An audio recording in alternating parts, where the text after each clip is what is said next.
இந்த பாட்டு வந்து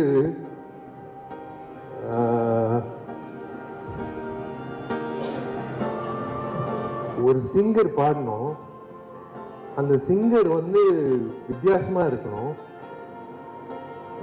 ஆனா இனிமே வந்து பாடவே கூடாது வாழ்க்கையில அப்படின்னு சொல்லும் போது நான் டோர் ஓபன் பண்ணி பாருறேன், இவரு தான் பாடுறாரு அப்படின்னு. నమస్కారం సార్. నిన్న ఇవాళ హీరో విషయాల గురించి పేపర్లలో నెట్లలో వస్తున్నటువంటి వార్తలు చూసి నాకు బాధ అనిపించింది. విశాల్ గారు, మీరు అధైర్యపడకండి. మీ వెనుక లక్షలాది కోట్లాది అభిమానులు మేము ఉన్నాము. ధైర్యంగా బతకండి, బతకడానికి పోరాటం చేయండి. నిజ జీవితంలో కూడా మీరు హీరోనే అవుతారు. ఎందుకంటే నేను 18 సంవత్సరాల నుంచి ఇదే పార్కిన్సన్ వ్యాధిపై పోరాటం చేస్తున్నాను. ధైర్యంగా బతకడానికి పోరాటం మళ్ళీ చేస్తున్నాను, జీవిస్తున్నాను. మీరు కూడా మాకు అండగా ఉండండి, మేము మీకు అండగా ఉంటాము. ఆ దేవుడు ఆశీస్సులు మనకు ఉంటాయి, భయపడకండి. ఆల్ ది బెస్ట్ విశాల్ గారు.